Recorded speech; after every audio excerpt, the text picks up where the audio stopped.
How many people actually have good relationships with their mother-in-law? I've often wondered about that, given my rocky relationship with my mother-in-law, Mary. Don't get me wrong, I never disliked Mary. In fact, I always wanted to get along with her. But from the very beginning of our marriage, Mary has been bending my intentions out of shape. My husband and I got married 4 years ago. We met through mutual friends and hit it off right away, starting to date. On our 3rd anniversary, he proposed. He's not much of a talker, but he's always been kind and calming, a real rock for me. So when he proposed, there was no hesitation. I said yes, and we happily tied the knot. As for my father-in-law and mother-in-law, I never had any particular thoughts about them. During family meetings, our conversations were always pleasant. No snide comments or anything. I figured we'd just keep a healthy distance and get along fine.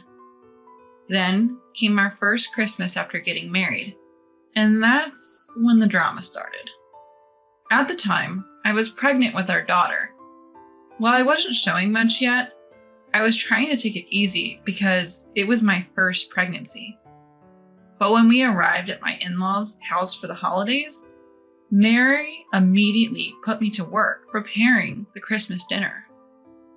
My husband was busy drinking with my father-in-law, Bob, and didn't notice how I was being treated. Mary had me cooking, cleaning, and running around nonstop. When I tried to rest because of the baby, she would say, "What are you doing just sitting there? You need to know your place. Just because you're pregnant doesn't mean you can slack off." She would force me back to my feet and keep ordering me around.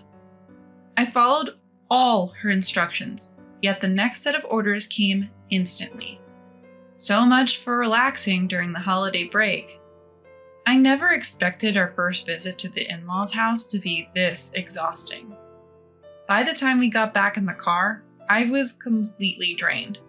My husband should have noticed what was happening between Mary and me, and it frustrated me that he didn't seem to care. But he had been enjoying his time talking and drinking with Bob, so maybe he just wasn't paying attention to me. I couldn't bring myself to confront him about it. After that, our daughter was born, and during the following summer, we went to my parents' house. My parents live about an hour away from our apartment, just like my in-laws, so we visit them every few months. However, Christmas at the in-laws became an annual tradition. But the pressure to visit them more often increased after our daughter was born. It might just be because they want to see her, but for me, it's been a source of stress. Every time I go to the in-laws, I know I won't be able to relax, and Mary will always have some sort of task for me. I knew all too well what I was getting into, and if it were up to me, I wouldn't have gone. But my daughter was still young, and I couldn't just leave her behind. My husband, as clueless as ever, didn't seem to notice that Mary was making my life miserable. The only one who seemed to get it was Bob, but he's practically invisible at the in-laws' house. He never says anything to Mary. Mary knows this, so she doesn't openly harass me when my husband is around. But if Bob is there, she'll make snide remarks. On top of that, she has me prepare meals and then serve them, only to my husband and Bob saying, "We'll eat later. We have chores to do." Then she eats in the kitchen, leaving nothing for me.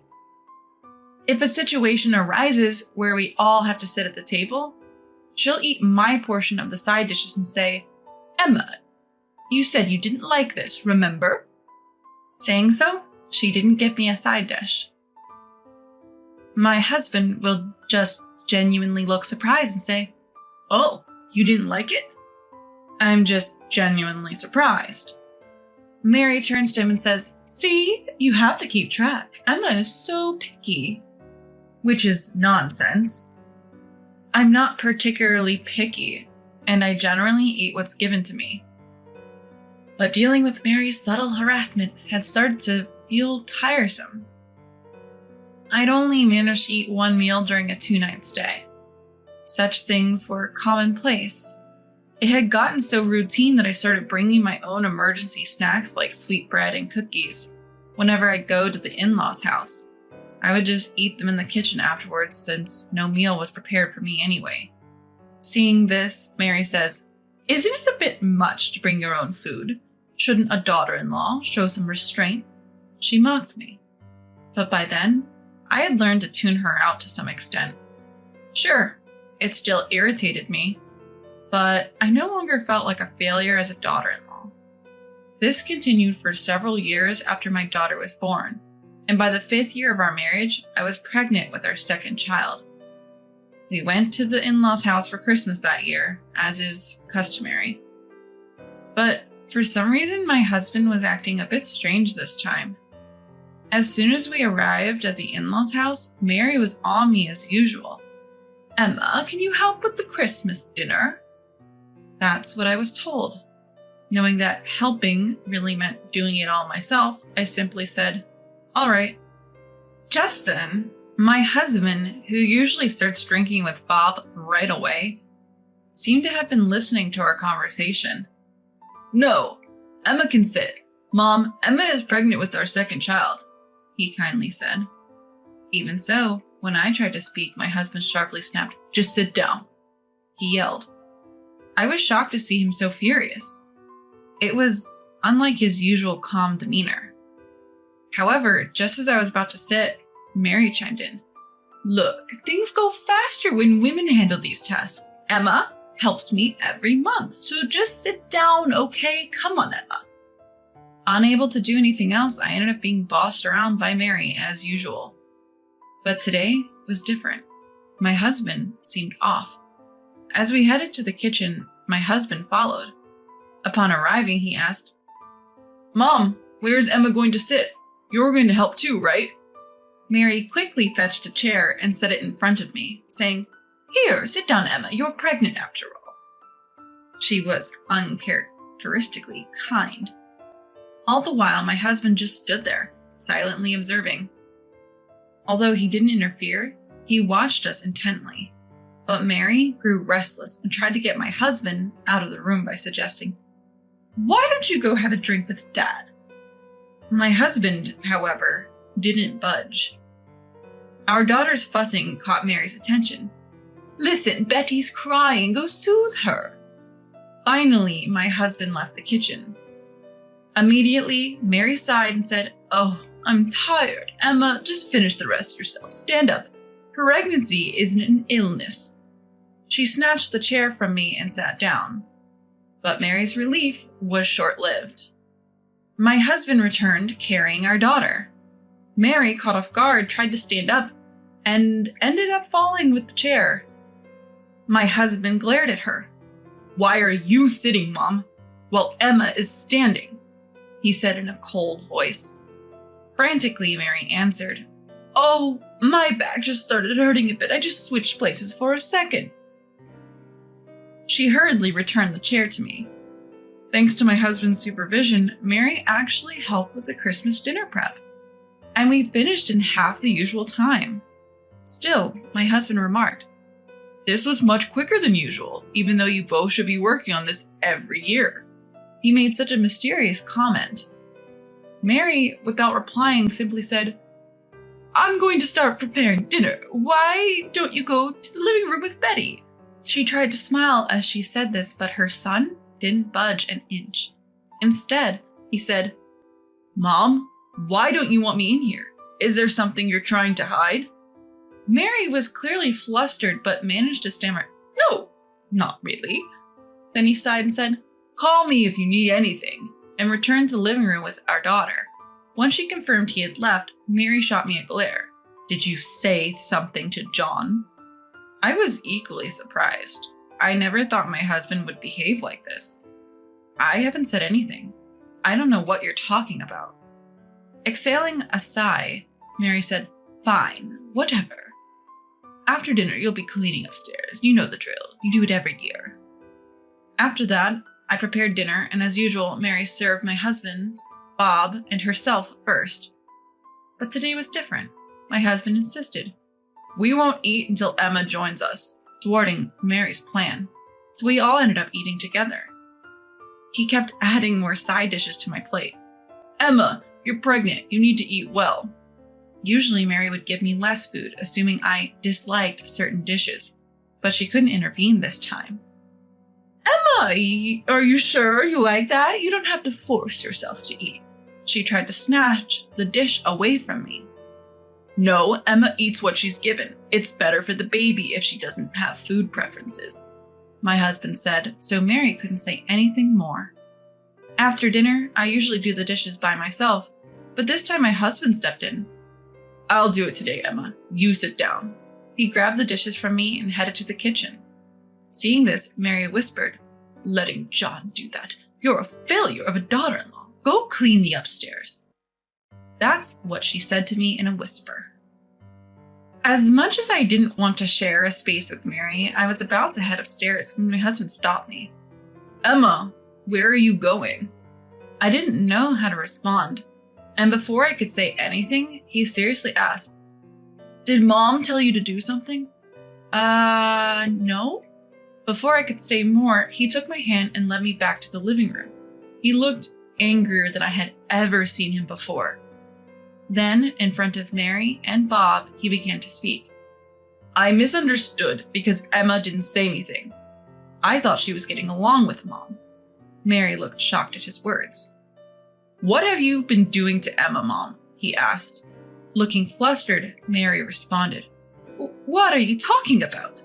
Emma and I get along just fine, right, Emma? She looked at me, seeking agreement. Well, about that. Before I could elaborate, my husband spoke again. Every time we come back from visiting here, I notice Emma looking down. I was concerned but didn't press because you always seem cheerful, Mom. You haven't been harassing Emma, have you? Mary's face flushed with anger. I haven't done any such thing. Emma, did you say something unnecessary? She lunged at me, but my husband intervened. Enough, he shouted. I've always been treated well by Emma's parents, so I assumed you were kind to her as well, Mom. But Emma looks miserable every time we come back here. It's true that being at my parents' house might make her feel a bit uncomfortable, but that goes both ways. Yet I've never felt unhappy when I'm at her parents' place. They're really good people. My husband's eyes were filled with tears. Seeing him like that, I couldn't help but tear up too. My husband looked at Mary, who was visibly uncomfortable, and said, Mom, can you really face Emma's parents like this? Can you honestly say you treat Emma well? Just then, Bob stood up and apologized to us. I'm sorry, Emma. I also noticed that Mary had been distant with you, but I didn't say anything. I'm equally at fault. I'm truly sorry. Hearing this, my husband turned to Mary. Mom, you should apologize to Emma too. While saying sorry won't fix everything, it's a start. But Mary wouldn't even look at me, let alone apologize. Seeing this, my husband sighed deeply and said, If that's how it's going to be, Mom, then fine. We won't be coming back to this house ever again. Mary looked shocked. That's not fair, is it? She pleaded. Ignoring her, my husband began packing our things. Mary started sobbing uncontrollably, but no one, not even Bob, comforted her. Let's go, Emma, my husband said, picking up our daughter and calling me. Mary collapsed on the floor, crying, and Bob just sat there, head down. In that awkward atmosphere, we left my in-laws' house. Ever since, Mary has tried to call my husband multiple times, but he's blocked her number. He's cut off all ties with his parents' home and hasn't been back. Instead, we've been visiting my parents more frequently. At first, my parents were puzzled by our increased visits, but they welcomed us warmly each time. My husband often says, Emma's parents are truly wonderful people. I think he feels guilty for the tough times I endured at his parents' home. but I'm not concerned anymore. I have no stress now that we've stopped going there. In the end, I owe my current happiness to my husband's actions back then. I'm truly grateful. From now on, I want to create many happy memories with my husband, our daughter, and my parents, and continue to walk a happy path in life.